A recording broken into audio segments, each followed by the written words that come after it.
Hello everyone, good afternoon. स्वागत है सभी का आपको अपने चैनल न्यास पाठशाला में। कैसे बच्चे? उम्मीद है सभी लोग बढ़िया होंगे, शानदार होंगे। जल्दी से आप सब हमारे साथ जुड़ जाइए। आज स्टार्ट करते हैं आपका नया सेशन। जैसा कि आप सबको पता है कि हम पढ़ रहे हैं स्पेशल ऑन डिमांड एग्जाम बच्चों के लिए चल रहा है ये क्लासेस, और डेली हम एक चैप्टर कंप्लीट कर रहे हैं। आज आपके सामने मैं चैप्टर लेकर आया हूं वर्क, एनर्जी एंड पावर। ठीक है, बहुत ही बढ़िया शानदार चैप्टर है। एक एक कॉन्सेप्ट आपको पढ़ाया जाएगा बच्चे, तो जल्दी से आप हमारे साथ जुड़ जाए बच्चे सभी लोग। चलिए स्टार्ट करते हैं। एक एक फॉर्मूला, डेरिवेशन भी कराए जाएंगे और कुछ क्वेश्चंस भी मैं लेकर आया हूं। ठीक है, जल्दी से आप सब हमारे साथ जुड़ जाइए बच्चे। चलिए, तो चैप्टर का नाम है बच्चे आपके वर्क, एनर्जी एंड पावर। क्या नाम है? Work, energy and power chapter नाम है। सबसे पहले अपन लोग समझेंगे कि भैया वर्क क्या होता है। What is work? वर्क किसे कहते हैं बच्चे, ये अपन को समझना है। फिर आगे आगे करके एक एक चीजें हम समझेंगे। ठीक है, तो वर्क क्या होता है समझते हैं बच्चे। What is work? What do you understand by work? आप लोगों ने जूनियर क्लासेस में वर्क के बारे में पढ़ रखा होगा, फिर भी मैं एक बार आपको बता देता हूं। वर्क का मतलब होता है, ऐसे हम फॉर्मूले में जाएं तो वर्क का फॉर्मूला होता है, आप लोगों ने पढ़ा होगा, क्या होता है? W equal to F into S. जहां एफ होता है फोर्स, एस होता है डिस्प्लेसमेंट। एफ क्या होता है बच्चे? फोर्स होता है, और एस क्या होता है? डिस्प्लेसमेंट होता है। क्या होता है बच्चे? डिस्प्लेसमेंट होता है। तो आप डिफाइन कर सकते हैं वर्क डन को, क्या लिख सकते हैं कि जो वर्क डन होता है it is the product of force and displacement. क्या होता है बच्चे? फोर्स और डिस्प्लेसमेंट का प्रोडक्ट ही वर्क डन कहलाता है। ठीक है, ठीक है, समझ में आ रही बात? ऐसे आप डिफाइन कर सकते हैं, it is the product of force and displacement. एक चीज समझ के रखिएगा कि जब हम फिजिक्स में वर्क डन की बात करते हैं बच्चे, तो अगर ऑब्जेक्ट डिस्प्लेस नहीं कर रहा है तो वर्क डन जीरो माना जाता है। इट मींस अगर मैं किसी ऑब्जेक्ट पे फोर्स लगा रहा हूं तो वर्क डन करने के लिए दो चीजें मैंडेटरी होती है। एक तो एक फोर्स एक्ट करना चाहिए, दूसरा डिस्प्लेसमेंट होना चाहिए। अगर लेट्स से फोर्स एक्ट कर रहा है तो और डिस्प्लेसमेंट क्या हो जाए? क्या हो गया? रुक गया क्या? ठीक है, चलिए। तो अगर फोर्स क्या है? लग रहा है, फोर्स भी लग रहा है लेकिन डिस्प्लेसमेंट जीरो है। फॉर एग्जाम्पल, आप एक दीवार को क्या कर रहे हैं? पुश कर रहे हैं।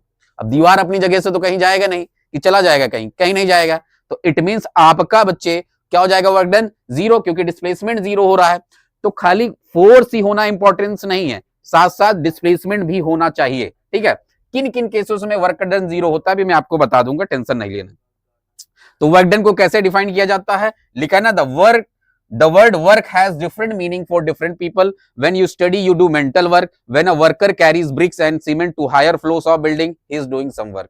मतलब अलग अलग लोगों के लिए वर्क डन का मतलब अलग अलग होता है। ठीक है, समझ में आ रही बात?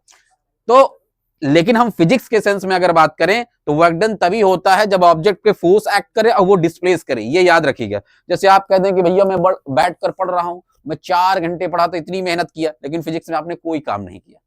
वर्क डन का मतलब फिजिक्स में फोर्स के साथ साथ डिस्प्लेसमेंट भी होना चाहिए। ठीक है, समझ में आ रही बात? क्लियर है? आगे बढ़े, चले तो आगे समझते हैं। वही यहां समझाने की कोशिश किया गया है कि लेट से इस ब्लॉक पे मैं फोर्स लगा रहा हूं, और जो फोर्स है मैं थोड़ा एंगुलर रिस्पेक्ट में लगा रहा हूं। एक मिनट, किस रिस्पेक्ट में लगा रहा हूं? एंगुलर। ये है डिस्प्लेसमेंट का डायरेक्शन, इस डायरेक्शन में मैं फोर्स लगा रहा हूं। जब फोर्स और डिस्प्लेसमेंट के बीच में बच्चे एंगल लगता है, एंगल बनता है, एंगल बनता है, तो इसको आप एंगुलर डिस्प्लेसमेंट कह सकते हैं। एक एंगल बन रहा है, फोर्स ऐसे लगा रहा हूं, डिस्प्लेसमेंट ऐसे हो रहा है भैया, तो फॉर्मूला हो जाता है W equal to F S cos theta हो जाता है बच्चे, ऐसे एफ एस कॉस थीटा नोट किया जाए। फॉर्मूला ये बन जाता है जब एंगुलर एंगल बन रहा हो फोर्स और डिस्प्लेसमेंट के बीच में। ये जो थीटा एंगल होता है बच्चे, ये एंगल होता है between force and displacement. Note कर लीजिए, काफी बच्चों को प्रॉब्लम आती है कि एंगल किसके बीच का है, तो it is angle between force and displacement. किसके किसके बीच का है बच्चे? Force, angle between force and displacement किसके किसके बीच का है? फोर्स एंड डिस्प्लेसमेंट के बीच का ये एंगल होगा थीटा। ये ध्यान रखना है आपको। क्लियर है? समझ में आ रही बातें? आगे बढ़ जाएं, आगे बढ़ जाएं। चलिए आगे बढ़ते हैं।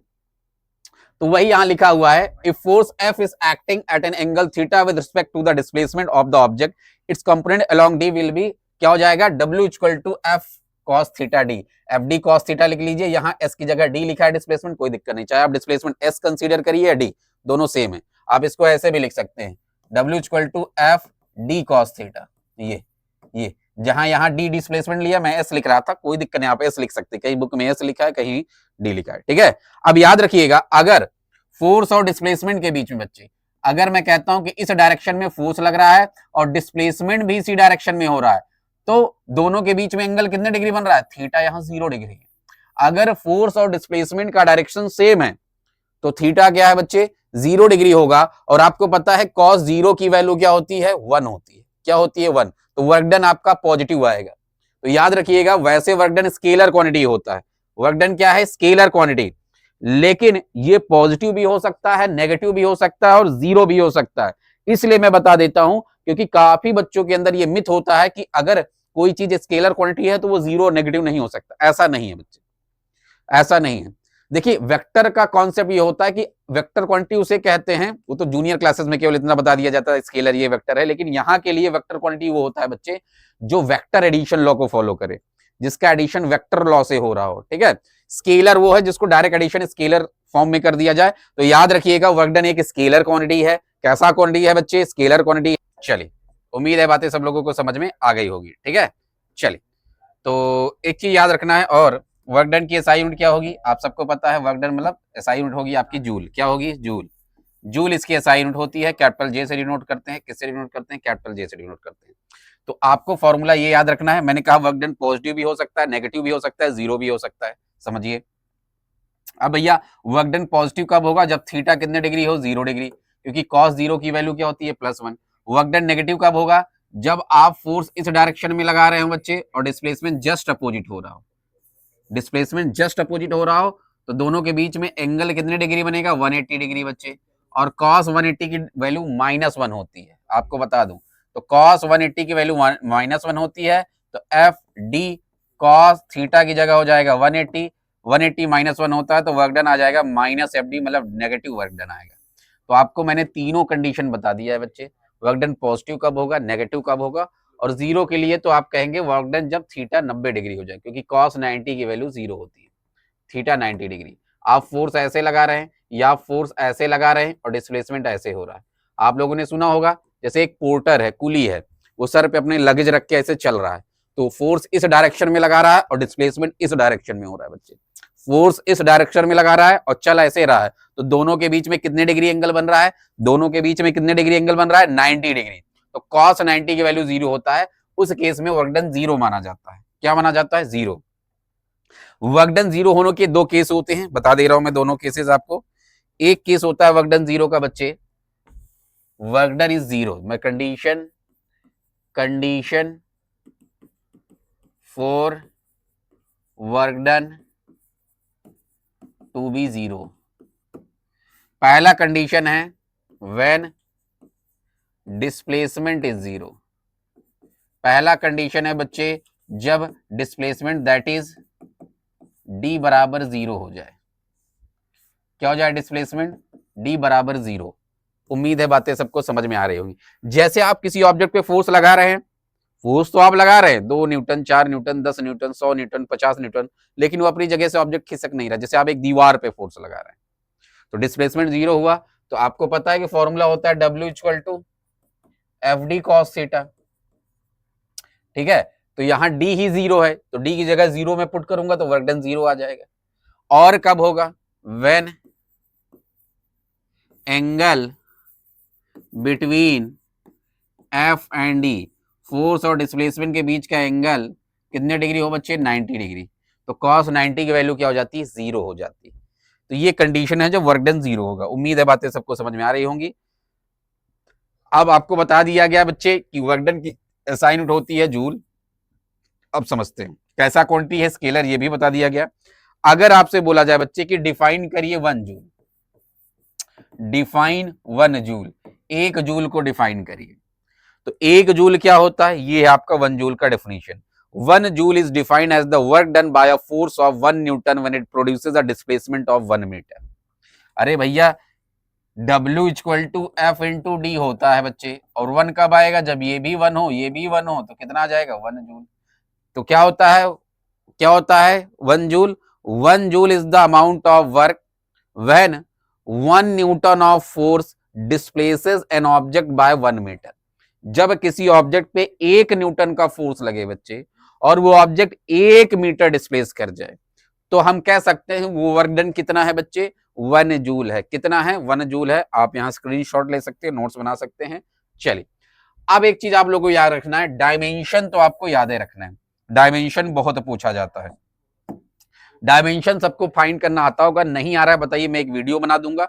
वैसे तो उम्मीद मैं करता हूं सबको डायमेंशन फाइंड करना तो आता ही होगा। आपको पता है मास को डायमेंशन में कैपिटल एम से डिनोट करते हैं, लेंथ को डायमेंशन में कैपिटल एल से डिनोट करते हैं, टाइम को डायमेंशन में कैपिटल टी से डिनोट करते हैं। उम्मीद है इतनी बातें समझ में आ रही होगी। फिर और भी है, जैसे करंट को ए से डिनोट करते हैं, एम्पियर यूनिट उसकी है तो ए से डिनोट करते हैं। डायमेंशन किसी फिजिकल क्वांटिटी का पता करने के लिए आपको उसका फॉर्मूला याद होना चाहिए, या तो यूनिट याद हो या तो फॉर्मूला, तभी आप डायमेंशन निकाल पाएंगे, नहीं निकाल पाएंगे। अब जैसे वर्क डन का अपन को डायमेंशन निकालना है तो मुझे फोर्स का पता होना चाहिए डायमेंशन। फोर्स का होता है बच्चे एम एल टी माइनस 2 होता है डायमेंशन। और आपका डिस्टेंस का डायमेंशन होगा एल, डिस्टेंस एक लेंथ है, अरे मीटर तो एल हो गया, और दोनों को मैं क्या करूंगा, पावर ऐड हो जाएगा, ऐसे ऐसे मल्टीप्लाई हो रहा है तो एल स्क्वायर टी माइनस 2 हो जाएगा। अरे यहाँ एल है और यहाँ क्या हो जाएगा, एल एल क्या हो जाएगा, पावर ऐड होकर एल स्क्वायर हो जाएगा, T minus 2 M L square T minus 2, ये डायमेंशन हो जाएगा किसका, वर्क डन का। और याद रखिएगा बच्चे, जो वर्क डन का डायमेंशन होता है वही एनर्जी का होता है, अभी आपको मैं समझा दूंगा आगे, ठीक है, समझ में आ गई बात। तो ये डायमेंशंस भी बहुत पूछे जाते हैं एक एक नंबर में, ये ध्यान रखिएगा, तो ये भी आपको तैयार रखना है। जैसे आपके एनआईएस बुक का ही क्वेश्चन है, find the dimensional formula of work, work का डायमेंशनल फॉर्मूला पूछा है, ये आप ऐसे कर देंगे। क्लियर है क्या, आगे बढ़ जाएं, आगे बढ़ जाएं। पॉजिटिव नेगेटिव वर्क आप सबको समझा चुका हूं, वही चीज यहां लिखा है और कुछ नहीं लिखा है, जो मैंने समझाया वही लिखा है, जो मैंने समझाया वही लिखा है, ये आपको समझा रहा है पॉजिटिव नेगेटिव वर्क, कोई दिक्कत नहीं है, समझ में आ रही बात, क्लियर है। चलिए आगे बढ़ते हैं। अब कह रहा है और क्या है, ये सब वही 180 माइनस 1 हो जाता है, जो अभी मैंने समझाया सब वही लिखा है, स्क्रीनशॉट ले लीजिए, सब वही लिखा हो, कुछ नहीं है, ठीक है, समझ में आ रही बात, क्लियर है। चलिए चलिए आगे बढ़े, आगे बढ़े। अब हम थोड़ा पढ़ लेते हैं कि भैया work done by the force of gravity क्या होता है, फोर्स ऑफ ग्रेविटी द्वारा वर्क डन कैसा होगा। अब समझिए, ध्यान से समझिए, इसको थोड़ा मैं डिटेल में समझाऊंगा बच्चे, किसमें समझाऊंगा, डिटेल में। आप इसका स्क्रीनशॉट ले लीजिए, फिर मैं समझाता हूं। चलिए हम पढ़ रहे हैं वर्क डन बाय ग्रेविटी, क्या पढ़ रहे हैं बच्चे, वर्क डन बाय ग्रेविटी। थोड़ा मैं इसको समझा देता हूं। Work done by gravity. चलिए ध्यान से देखिए, ग्रेविटी द्वारा जो वर्क डन होगा वो कैसे होगा। तो लेट से मैं आपसे कह दूं, ये ग्राउंड है, ये क्या है, अर्थ है, ग्राउंड है, कुछ भी समझिए, जमीन है, ये ग्राउंड है। यहां से मैं एक ब्लॉक को ऊपर की तरफ ले जा रहा हूं बच्चे।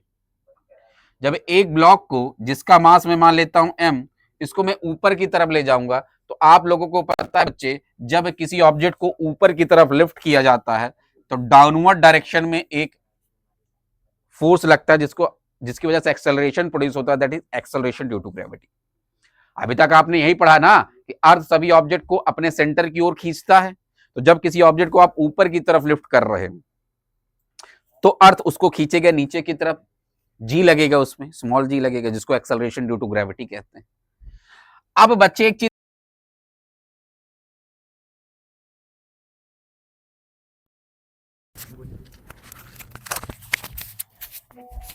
चलिए बच्चे, तो हम लोग पढ़ रहे हैं work done by force of gravity, gravity के द्वारा हम लोग पढ़ रहे हैं क्या वर्क डन होगा, थोड़ा समझा देते हैं हम लोगों को डिटेल में। चलिए क्या पढ़ रहे हैं हम लोग, work done by force, work done by gravity.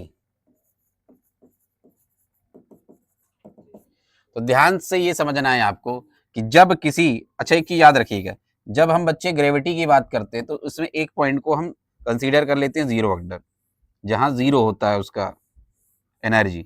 अभी मैं बता दूंगा जब एनर्जी पढ़ाऊंगा। तो लेट से ये ब्लॉक एम मास है, इसको मैं अपवर्ड मूव करा रहा हूं, तो आपको पता है डाउनवर्ड एक जी काम करेगा, ये सबको पता होगा। तो याद रखिएगा, ये मैं कहना चाहता था, समझाना चाहता हूं कि क्वेश्चन में लैंग्वेज आपको समझना है बच्चे।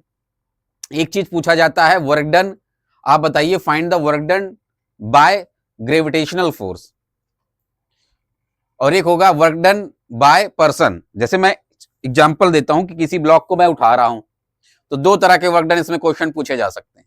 एक तो मेरे द्वारा कितना वर्क डन हुआ, मैं उठा रहा हूं तो मेरे द्वारा फिजिकल वर्क डन कितना हुआ, मैंने कितना मस्कुलर फोर्स लगाया, कितना वर्क डन किया, एक ग्रेविटी द्वारा कितना काम होगा। समझ रहे हैं ना बात। तो याद रखिएगा, जब किसी ऑब्जेक्ट को when an object is lifted upward, then work done by gravity is negative. याद रखिएगा बच्चे, जब कोई ऑब्जेक्ट को हम लिफ्ट करते हैं तो ग्रेविटी द्वारा जो वर्क डन होगा वो नेगेटिव होगा। क्यों? क्योंकि आप डिस्प्लेसमेंट इस तरह कर रहे हैं, इस डायरेक्शन में, और ग्रेविटी स्ट्रेट लाइन नीचे लगता है, ऑलवेज स्ट्रेट लाइन डाउनवर्ड लगेगा ग्रेविटी। तो दोनों के बीच में ये लग रहा है फोर्स, मतलब अरे एक्सेलरेशन ड्यू टू ग्रेविटी, मतलब अर्थ खींच रहा है, फोर्स से लगा रहा है ना। तो दोनों के बीच में कितने डिग्री एंगल बन रहा है बच्चे? 180 डिग्री। तो यहां इस केस में जो ग्रेविटी द्वारा वर्क डन होगा वो नेगेटिव होगा। लेकिन अगर आपसे पूछ ले जो मैन उसको लिफ्ट कर रहा है उसके द्वारा वर्क डन, तो वो पॉजिटिव होगा, क्योंकि वो उसी डायरेक्शन में, जिस डायरेक्शन में फोर्स मैं ऐसे उठाऊंगा तो मेरा फोर्स का भी यही डायरेक्शन है और डिस्प्लेसमेंट का भी यही डायरेक्शन है। तो अगर पूछे मेरे द्वारा कितना वर्क डन हो रहा है जो लिफ्ट कर रहा है उसको, तो पॉजिटिव। ग्रेविटी द्वारा पूछे तो नेगेटिव। ठीक है, समझ में आ रही बात। और अगर किसी ऑब्जेक्ट को डाउनवर्ड मूव कराया जाए, जैसे लेट से यहां एक ब्लॉक रखा है, मास m ही में मानता हूं, उसको डाउनवर्ड मूव कराया जा रहा है, तो बच्चे अगर डाउनवर्ड मूव कराया जाए तो ग्रेविटी भी इसी डायरेक्शन में लगेगा। तो इस केस में वर्क डन क्या हो जाता है? पॉजिटिव हो जाता है, क्योंकि फोर्स भी इसी डायरेक्शन में लग रहा है और मैं नीचे ले जा रहा हूं, तो डिस्प्लेसमेंट दोनों का डायरेक्शन सेम है। इस केस में बच्चे फोर्स का भी यही डायरेक्शन है और डिस्प्लेसमेंट का भी यही डायरेक्शन है, तो दोनों के बीच में थीटा कितने डिग्री हो जाएगा? 0। तो यहां वर्क डन पॉजिटिव हो जाएगा, कॉस थीटा की वैल्यू 1 होती है। वर्क डन बाय ग्रेविटी, बार बार मैं ये वर्ड ऐड कर रहा हूं। अगर आपसे पूछा जाए जो पर्सन लिफ्ट कर रहा है उसके द्वारा वर्क डन, तो यहां उल्टा होगा, नेगेटिव हो जाएगा, क्योंकि पर्सन द्वारा जो वर्क डन हो रहा है वो क्या हो रहा है? पर्सन, जब आप किसी ऑब्जेक्ट को नीचे की तरफ ले जाते हैं तो आप फोर्स ऊपर की तरफ लगाते हैं बच्चे। कभी देखिए आप कोशिश करते हैं ना धीरे धीरे रख रहे हैं, तो ऊपर फोर्स लगाते हैं, वो नीचे जाता है। तो इस केस में पर्सन द्वारा जो वर्क डन होगा वो फोर्स ऊपर लगा रहा है और जा रहा है ऑब्जेक्ट नीचे, तो वो नेगेटिव होगा। ये समझना है आपको, ठीक है। थोड़ा ये समझदारी आपको डेवलप करनी, आई बात समझ में। और याद रखिएगा इस केस में work done equal to formula, force की जगह mg लिखते हैं बच्चे। अब आपको अगर ये जानना है कि किसी ऑब्जेक्ट पे कितना फोर्स लगेगा अपॉन डाउनवर्ड मूवमेंट कराने में, उसके मास पर डिपेंड करता है, वेट के बराबर ही फोर्स लगेगा। आपको अगर बच्चे किसी ऑब्जेक्ट को उठाना है तो आपको उसके वेट के बराबर फोर्स लगाना पड़ेगा, और वेट होता है m इंटू जी, और हाइट हो जाता है इसमें डिस्प्लेसमेंट, तो वर्क डन इक्वल टू हो जाता है mgh। ये होता है फोर्स और ये हो जाता है डिस्प्लेसमेंट। ये ध्यान रखना जब भी ऑब्जेक्ट को ऊपर नीचे मूव कराया जाए। अगर इतना आप पकड़ ले गए हैं तो न्यूमेरिकल करने में आपको बहुत ईजी होगा। समझ में आ रही बात? इसीलिए मैं डिटेल में समझाने की कोशिश कर रहा हूं। समझ में आ रही बात? क्लियर है? क्लियर है। अगर आप कह रहे हैं सर क्या ऑलवेज वेट के बराबर ही फोर्स लगाना पड़ेगा किसी ऑब्जेक्ट को लिफ्ट करने के लिए? ऐसा जरूरी नहीं, आप ज्यादा लगाइए, उठाना है तो उससे बराबर लगाना पड़ेगा। अगर आप कहेंगे सर क्या हम नाप तौल के लगाते हैं क्या, ज्यादा लगा दिए? हाँ बच्चे, तो समझिए, अगर आप ऑब्जेक्ट के वेट के बराबर फोर्स लगा रहे हैं तो वो ऑब्जेक्ट ऊपर यूनिफॉर्म रेट से आएगा, उसमें कोई एक्सेलरेशन नहीं होगा। लेकिन अगर आप उसमें एक्सेलरेशन लाना चाहते हैं, उसकी वेलोसिटी बढ़ाना चाहते हैं ऑब्जेक्ट की, तेजी से उठा के ऐसे फेंक दूं, तो आपको उसके वेट से ज्यादा फोर्स लगाना पड़ेगा, तो उसमें एक्सेलरेशन आएगा। ये भी क्वेश्चन पूछा जाता है, ध्यान रखना है। समझ में आ रही बात? क्लियर है? वही सारी चीजें यहां लिखा हो, कुछ नहीं लिखा है, वही सारी चीजें यहां लिखा हो, कुछ नहीं लिखा बच्चे। ये सब वही समझाया जो मैं अभी समझा रहा था, सब वही समझाया। स्क्रीनशॉट ले सकते, सब आपके बुक का ही है, ठीक है, वही सब लिखा है, नथिंग एल्स, सब वही लिखा है, ठीक है। समझ में आ रही बात? अब हम बात करते हैं work done by variable force. देखिए अभी तक की जो पढ़ाई थी वो तो आप लोगों ने 9th में भी पढ़ा होगा। अब प्रश्न आता है कि जो हम फोर्स लगा रहे हैं अभी तक के लिए तो कांस्टेंट मान के चल रहे हैं कि अगर किसी ऑब्जेक्ट को मैं उठा रहा हूं तो उसमें फोर्स कांस्टेंट लगा रहा होगा। 10 न्यूटन का लगा रहा हूं तो through out the displacement 10 he Newton लग रहा है। 20 का लगा रहा हूं, through out the displacement 20 Newton. तो क्या ऐसा जरूरी है जब हम किसी ऑब्जेक्ट को लिफ्ट कर रहे हैं तो हर समय बराबर फोर्स लगा रहे हो? आप कहेंगे ऐसा जरूरी नहीं है सर, कभी कम लग रहा हो, कभी ज्यादा लग जा सकता है। बिल्कुल लग सकता है। तो जब फोर्स आपका वेरिएबल हो, वेरिएबल मतलब फोर्स कांस्टेंट ना हो, फोर्स चेंज हो रहा हो, तो फिर कहानी क्या होगी? तो बच्चे याद रखिएगा, जब भी फोर्स चेंज हो रहा हो तो वर्क डन का फॉर्मूला हो जाएगा, मैं लिख दे रहा हूं यहां, चलिए for variable force, for variable force work done equal to हो जाएगा बच्चे एफ डेल्टा एक्स के बराबर हो जाता है। और इसमें अगर हमें स्मॉल वर्क डन निकालना है, सॉरी पहले तो ऐसे लिखना चाहिए, delta W equal to F delta X. मतलब समझिए, मान लो एक ऑब्जेक्ट है, उसमें मैं यहां से फोर्स लगाता हूं और उस ऑब्जेक्ट को डिस्प्लेस करके मैं यहां लाता हूं। मैं मान लेता हूं ये डिस्प्लेसमेंट टोटल एक्स है। कितना है बच्चे? X displacement. अगर आपसे, अब थोड़ा 11th 12th में आपको अनदर लेवल से सोचना पड़ेगा। अगर इस ऑब्जेक्ट पे लेट से मैं 10 न्यूटन का फोर्स लगा रहा हूं, मैंने लगाया 10 न्यूटन का, तो यहां से यहां तक पहुंचाने में क्या मैं हर समय 10 ही न्यूटन लगा रहा था क्या फोर्स? अरे भैया कभी ज्यादा लग सकता है कभी कम। जैसे आप एक बैग को खींच रहे हैं, ट्रॉली बैग, वो ट्रॉली बैग कहीं फ्रिक्शन ज्यादा है, फंस गया, तो आप थोड़ा ज्यादा फोर्स लगाते नहीं कि अरे कहां फंस गया, थोड़ा खींचो और आगे आ जाए, तो आप वहां फोर्स चेंज कर दीजिए। समझ रहे हैं ना? तो अभी तक की पढ़ाई जो आपने किया जूनियर क्लासेस, उसमें हम फोर्स को कांस्टेंट मान के ही चलते थे। लेकिन जब फोर्स वेरिएबल हो जाए, और आपको पता है जहां चेंजेबल फोर्स हो, वेरिएबल हो, वहां फिर आपका कैलकुलस लगता है। इतना तो आपको अनुभव होगा, इतना तो आपको आता ही होगा। तो बच्चे मैं क्या करूंगा, इस पूरे एक्स डिस्प्लेसमेंट को छोटे छोटे हिस्सों में तोड़ दूंगा, इनके छोटे टुकड़े बना दूंगा। भाई कोई ऐसा छोटा टुकड़ा लूंगा मैं इस डिस्प्लेसमेंट का जहां जिसके लिए फोर्स चेंज नहीं हो रहा होगा, कांस्टेंट होगा। समझिए, यही इंटीग्रेशन काम करता है। मैं क्या करूंगा, इस पूरे डिस्प्लेसमेंट को छोटे छोटे हिस्से में तोड़ दूंगा। इतने छोटे हिस्से में तोड़ूंगा कि जिसके लिए क्या हो, फोर्स चेंजेबल ना हो, कांस्टेंट हो। मतलब यहां से यहां तक मैं कह रहा हूं फोर्स वेरिएबल है, लेकिन इसको छोटे पार्ट में मैं कन्वर्ट कर दूंगा, इतने छोटे पार्ट में कि जिस हिस्से के लिए फोर्स क्या हो, कांस्टेंट हो, चेंजेबल ना हो, वेरिएबल ना हो। अब इसको कहते हैं डिफरेंशिएशन करना। जब किसी बड़ी वैल्यू को छोटे में कन्वर्ट करते हैं, डिफरेंशिएशन, और इसी को मुझे पूरे पे अप्लाई कर देना है, तो मैं इंटीग्रेशन कर दूंगा। तो यही डेल्टा डब्ल्यू। अब देखिएगा कहीं कहीं डी डब्ल्यू लिखा होता है, डेल्टा डब्ल्यू या डी डब्ल्यू, ये सब वैल्यू इस्तेमाल होते हैं स्मॉल वैल्यू के लिए, याद रखिएगा हमेशा। कहीं डी डब्ल्यू लिखा मतलब small work done, delta W लिखा मतलब स्मॉल वर्क डन ही है। समझ जाइए आप लोग। आपके बुक में जाता है डेल्टा लेके चला है, कई बुक में आप देखेंगे डी लेके चलता है, तो दोनों स्मॉल चेंज को ही शो करते हैं। तो जब मैं यहाँ डेल्टा डब्ल्यू लूंगा तो मतलब डिस्प्लेसमेंट भी डेल्टा एक्स होगा।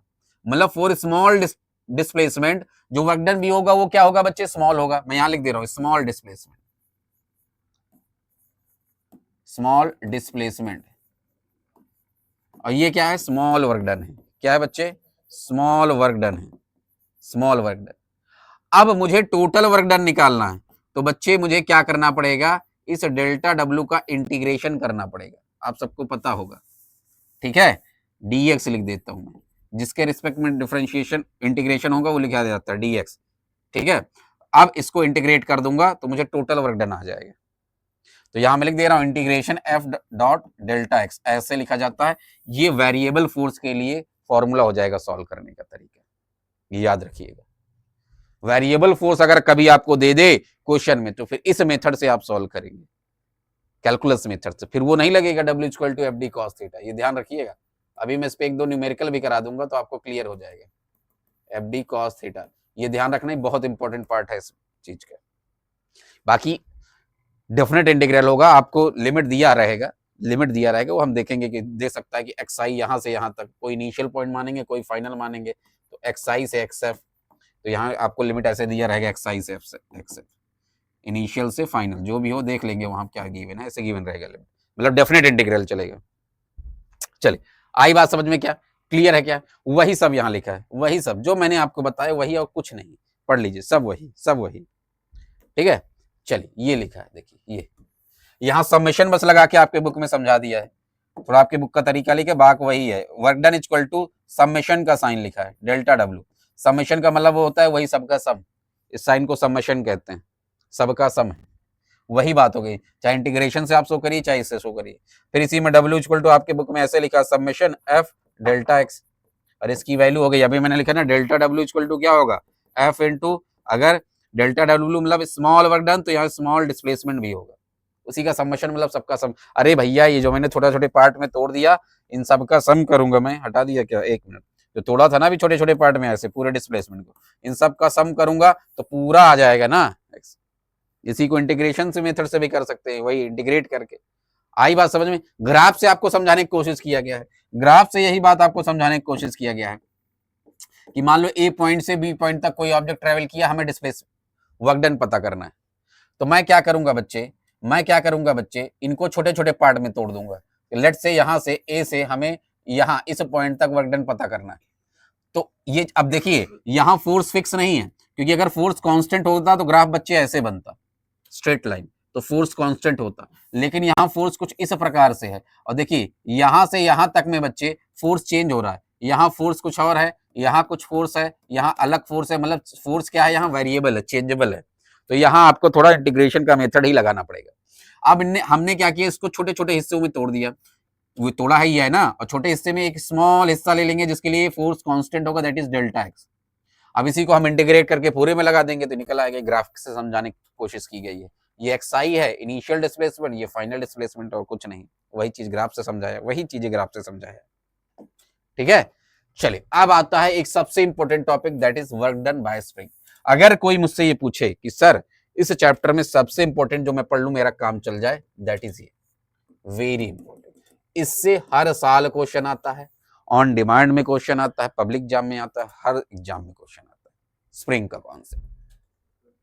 अब स्प्रिंग आप लोग देखे होंगे बच्चे, क्या देखे होंगे, एक स्प्रिंग है ये, उसको एक रिजिड सपोर्ट से बांध दिया गया है, एक स्प्रिंग है उसको एक रिजिड सपोर्ट से बच्चे बांध दिया गया है, कुछ इस प्रकार से। ठीक है, चलिए ये अब क्या किया गया है, इसके एक एंड पे हमने एक ब्लॉक को सस्पेंड कर दिया, बांध दिया ऐसे। ये है रिजिड सपोर्ट। रिजिड सपोर्ट मतलब किसी दीवार से आपने स्प्रिंग को बांध दिया, मतलब रिजिड का सपोर्ट का मतलब ये होगा जो मूवेबल ना हो। और एक एंड पे हमने एक मास एम ब्लॉक अटैच कर दिया। अब मैं मानता हूं ये इसका इनिशियल पोजीशन क्या है, इसको मीन पोजीशन कहा जाता है, जहां x बराबर 0 होता है।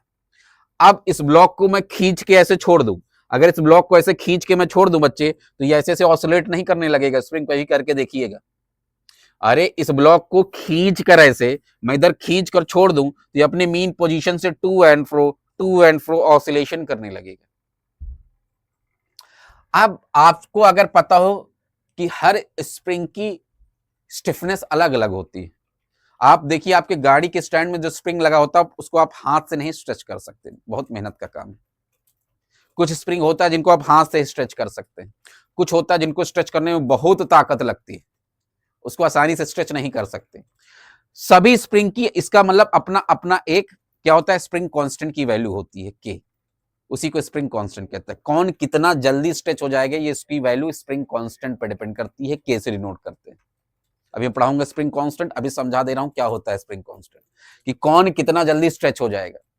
इसी को कहते हैं इक्विलिब्रियम। इक्विलिब्रियम का मतलब हो गया किसी चीज को मैं खींच कर छोड़ दूं तो अगर वो अपने पोजीशन को अचीव कर ले रहा है तो हम कह रहे हैं कि इक्विलिब्रियम में।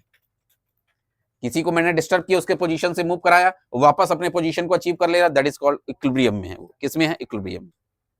आप समझिए इसका एक फॉर्मूला होता है बच्चे। अच्छा एक चीज और इसमें थोड़ा समझा दूं ताकि आप लोगों को प्रॉब्लम ना हो। जब मैं, ये तो मीन पोजीशन होता है, मीन पोजीशन पे एक्स क्या होता है बच्चे, 0, डिस्प्लेसमेंट 0 होता है।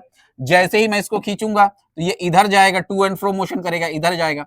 याद रखिएगा बच्चे, जब भी मैं इस ब्लॉक को इधर खींचूंगा तो डिस्प्लेसमेंट तो इधर हो रहा है लेकिन फोर्स इधर लगेगा। याद रखिएगा स्प्रिंग के केस में ऑलवेज डिस्प्लेसमेंट और फोर्स एक दूसरे के अपोजिट होते हैं। आप देखिए किसी स्प्रिंग को ऐसे खींचिए तो आपको नहीं लगता वो स्प्रिंग अपनी तरफ ऐसे खींचना चाहता है, क्योंकि जैसे आप छोड़ते तुरंत चला जाता है उधर ना, तो आप डिस्प्लेस इधर कर रहा है लेकिन फोर्स ऑलवेज अपोजिट लगेगा, इधर ऑलवेज अपोजिट। अगर इधर डिस्प्लेसमेंट हो रहा है तो इधर फोर्स लगेगा। मतलब जो स्प्रिंग होता है वो अपने मीन पोजीशन को ही अचीव करने, तो ऑलवेज याद रखिएगा फोर्स किधर लगेगा, ऑलवेज मीन पोजीशन की तरफ लगेगा, ऑलवेज मीन पोजीशन की तरफ लगेगा। तो इस रिस्पेक्ट में जो फोर्स होगा ऑलवेज डिस्प्लेसमेंट को अपोज करेगा। इसीलिए जब अभी मैं स्प्रिंग कांस्टेंट का फॉर्मूला आपको पढ़ाऊंगा, F इक्वल टू वैसे तो होता है, बता दे रहा हूं चलिए, माइनस के एक्स होता है। फोर्स ऑफ स्प्रिंग होता है माइनस के एक्स के बराबर। एक्चुअली जो फोर्स होता है वो डायरेक्टली प्रोपोर्शनल होता है डिस्प्लेसमेंट के। जितना ज्यादा आप डिस्प्लेस करेंगे, जितना ज्यादा आप स्ट्रेच करेंगे, उतना ज्यादा रिस्टोरिंग फोर्स लगेगा। कभी देख लीजिए आप स्प्रिंग को स्ट्रेच करिए उतना ज्यादा वो खींचता है। तो F डायरेक्टली प्रोपोर्शनल होता है एक्स के, और एक चीज याद रखिए वो भी माइनस एक्स के होता है, दोनों का डायरेक्शन अपोजिट होगा ये।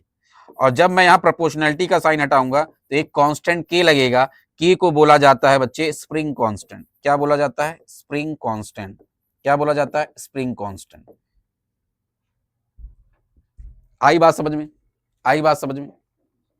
तो यहां से आपने देखा जो फोर्स होता है वो एक्स के डायरेक्टली प्रोपोर्शनल है। एक्स क्या है? यहाँ डिस्प्लेसमेंट है।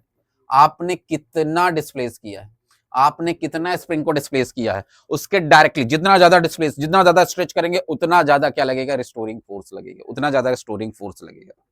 आई बात समझ में? बहुत इंपॉर्टेंट, इसको याद रखिएगा। चलिए आगे बढ़ते हैं। वही सब कहानी यहां लिखा है, वही सब कहानी यहां लिखा हुआ है। ठीक है, समझ में आ रही बात? क्लियर है? ये देखिए लिखा है F equal to F S. F S जहां स्प्रिंग फोर्स है, बस एफ की जगह एफ एस लिखा होता है। तो अगर ऐसे लिखा है एफ एस तो घबराइएगा नहीं। एफ एस क्या है? स्प्रिंग फोर्स इक्वल टू होता है माइनस के एक्स के बराबर, जहां एक्स है डिस्प्लेसमेंट, के है स्प्रिंग कांस्टेंट। ठीक है, तो जो फोर्स स्प्रिंग फोर्स होता है वो डायरेक्टली प्रोपोर्शनल होता है डिस्प्लेसमेंट। जितना ज्यादा डिस्प्लेस करेंगे उतना ज्यादा फोर्स लगेगा। ठीक है, समझ में आ रही बात? क्लियर है? चलिए अब इसमें एक क्वेश्चन और पूछा जाता है कि आपसे अगर कभी पूछ लिया जाए वर्क डन बाय स्प्रिंग, क्या पूछ लिया जाए बच्चे? Work done. भाई जाहिर सी बात है, आप फोर्स लगा रहे हो, डिस्प्लेसमेंट भी हो रहा है, तो आपके दिमाग में स्ट्राइक कर जाना चाहिए। फोर्स भी लगा रहे हैं, डिस्प्लेसमेंट भी हो रहा है, तो ये तो अभी हम पढ़ कर आए हैं चैप्टर, मतलब वर्क डन भी हो रहा होगा कि वर्क डन का डेफिनेशन ही है फोर्स इनटू डिस्प्लेसमेंट, मतलब स्प्रिंग वर्क डन भी करेगा, तो उसका वर्क डन का भी फॉर्मूला होगा। तो बिल्कुल सही है बच्चे। तो वर्क डन का फॉर्मूला क्या हो जाएगा? स्प्रिंग का work done by spring equal to होगा बच्चे फोर्स इंटू डिस्प्लेसमेंट होता है वर्क डन। वर्क डन क्या होता है? फोर्स इंटू डिस्प्लेसमेंट, यही तो होता है। तो आप फॉर्मूला बनाना सीख लीजिए। तो भैया फोर्सवा कितना लग रहा है? फोर्स इसमें लग रहा है, अभी हमने पढ़ा, फोर्स कितना लग रहा है? एज एफ इक्वल टू होता है माइनस के एक्स, तो माइनस के एक्स। अब डिस्प्लेसमेंट कितना होगा? तो एक्स मान लीजिए डिस्प्लेसमेंट है।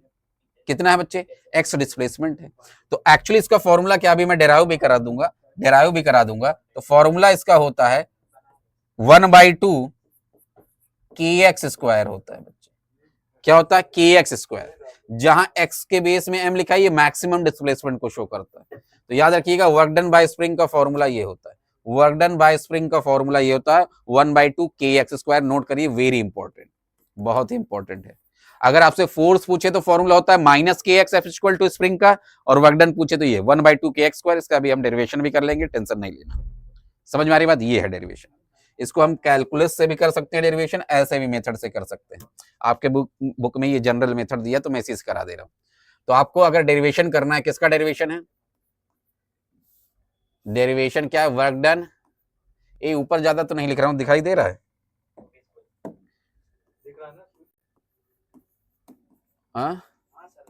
वर्क डन बाय स्प्रिंग, उसका हम कर रहे हैं बच्चे डेरिवेशन। क्या कर रहे हैं? डेरिवेशन कर रहे हैं। ठीक है, तो आपको थोड़ा कहानी लिखनी पड़ती है ना? तो मैं मार्क कर दे रहा हूं कहां से आपको लिखना है। चलिए, एट ये at X equal to 0 the force F S equal to 0। थोड़ा मैं डायग्राम भी बना दे रहा हूं। चलिए साइड में डायग्राम भी बना दे रहा हूं। ये मैं मान लेता हूं एक रिजिड सपोर्ट है, उससे बंधा हुआ है स्प्रिंग। क्या बंधा हुआ है? स्प्रिंग। उस पर एक ब्लॉक सस्पेंड कर दे रहा हूं जिसका मास m है। ये मैं मान लेता हूं ग्राउंड। अब देखिए ये होगा मीन पोजीशन बच्चे, जहां x क्या होता है? 0। भाई यहां मैंने ब्लॉक बांधा है स्प्रिंग से, अब खींच के ऐसे छोड़ दूंगा तो ऐसे ऐसे ऑसिलेट करेगा ना मीन पोजीशन से, तो ये इधर डिस्प्लेस करेगा, इधर x होगा, है ना? और फोर्स ऑलवेज अपोज काम करेगा। इधर स्ट्रेच करूंगा तो इधर फोर्स लगेगा, जब इधर आएगा इधर जाएगा तो इधर फोर्स लगेगा। मतलब ऑलवेज डिस्प्लेसमेंट के अपोजिट फोर्स लगना है, ये अपने दिमाग में सेट कर लीजिए बात। वही यहां लिखा है एट एक्स इक्वल टू 0, ये मीन पोजीशन। अगर एक्स इक्वल टू 0 पर है, मतलब कोई डिस्प्लेसमेंट 0 है तो फोर्स 0 होगा। मीन पोजीशन पे फोर्स क्या होता है? 0। जैसे जैसे एक्स इंक्रीज करेंगे, जैसे जैसे मैं डिस्प्लेसमेंट इंक्रीज करूंगा, फोर्स भी इंक्रीज करेगा। अभी पढ़े ना हम लोग कि force, spring force directly proportional होता है एक्स डिस्प्लेसमेंट के। जितना ज्यादा आप स्प्रिंग को स्ट्रेच करेंगे उतना देखते हैं ना स्प्रिंग अपनी तरफ खींचने की कोशिश करता है। आई बात समझ में? अब वही कह रहा है कि एवरेज फोर्स होता है 0 प्लस एफ एस बाई 2। ये आप याद कर लीजिए। कुछ चीजें मैं बार बार कह रहा हूं, स्मार्ट बच्चे वही होते हैं डेरिवेशन करते वक्त, वो ज्यादा पचड़े में नहीं पड़ते, वो उस चीज को याद कर लेते हैं कि अपन को एवरेज फोर्स निकालना पड़ेगा, तो मैं कर दूंगा 0 प्लस एफ एस बाई 2।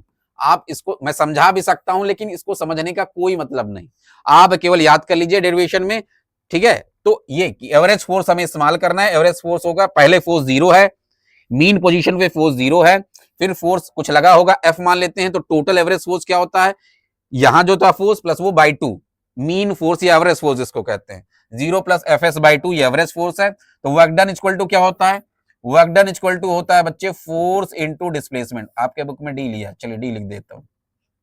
अब एवरेज फोर्स कितना है अपने पास, FS बाई 2 है, डिस्प्लेसमेंट कितना है बच्चे, x है। अरे डिस्प्लेसमेंट x ही है ना, हमने माना x हमने डिस्प्लेस किया, ठीक है, समझ में आ रही बात। तो अब आपको पता है कि जो वर्क डन होगा ये फोर्स इनटू डिस्प्लेसमेंट है, एवरेज फोर्स है, तो ये हो जाएगा। अब अपने पास फोर्स की वैल्यू है, इसको इक्वेशन में फर्स्ट मान लेता हूं, एज F इक्वल टू होता है माइनस के एक्स के बराबर होता है ना, इसको इक्वेशन सेकंड में मान लेता हूं, पुट सेकंड इन फर्स्ट, तो Fs की जगह मैं वैल्यू रखूंगा तो वर्क डन इक्वल टू आ जाएगा 1/2, Fs की जगह मैं रखूंगा माइनस के एक्स, तो माइनस आगे लगा दे रहा हूं, के एक्स स्क्वायर हो जाएगा। ये वर्क डन का फॉर्मूला डेरिवेशन हो गया। हमने बताया भी आपको फॉर्मूला, देखिए वही फॉर्मूला आ रहा है। तो आपके बुक में वही लिखा है, बस मैं इसको साइड में समझाया हूं, मैं अब इसको हटा दूंगा, आपको समझाने की बस मैं कोशिश कर रहा हूं, वही सब आपके बुक में लिखा है। आप यहाँ से स्क्रीनशॉट ले सकते हैं, ये आपका डेरिवेशन हो जाएगा।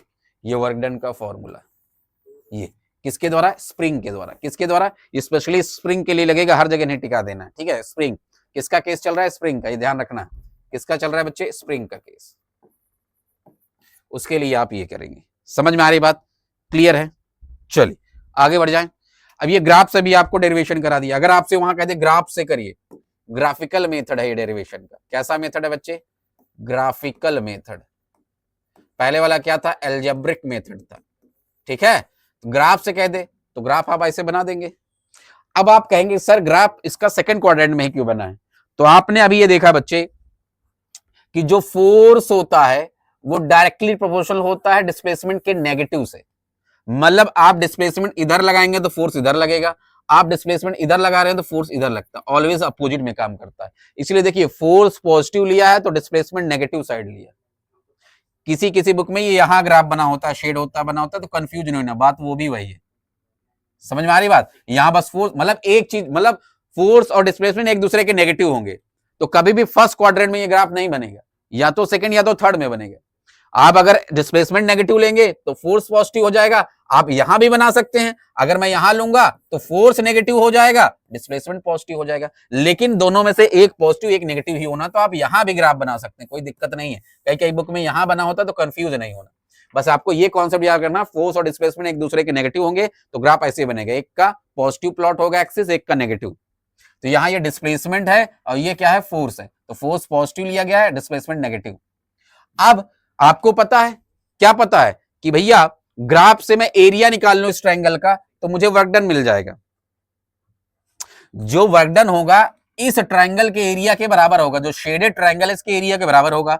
अब इसका वर्क डन कितना होगा बच्चे, हाफ बेस इनटू हाइट। ये राइट एंगल ट्रायंगल बन रहा है, उसका एरिया क्या होता है, हाफ बेस इनटू हाइट, यही होगा। आप बिल्कुल कहेंगे होगा ये। तो 1/2 बेस कितना है, एक्सएम के बराबर। अरे एक्सएम का मतलब होता है मैक्सिमम डिस्प्लेसमेंट, ठीक है, इनटू हाइट कितनी है, ये किसके बराबर है, दैट इज एफएस के बराबर है। और एफएस की वैल्यू कितनी होती है, के एक्सएम।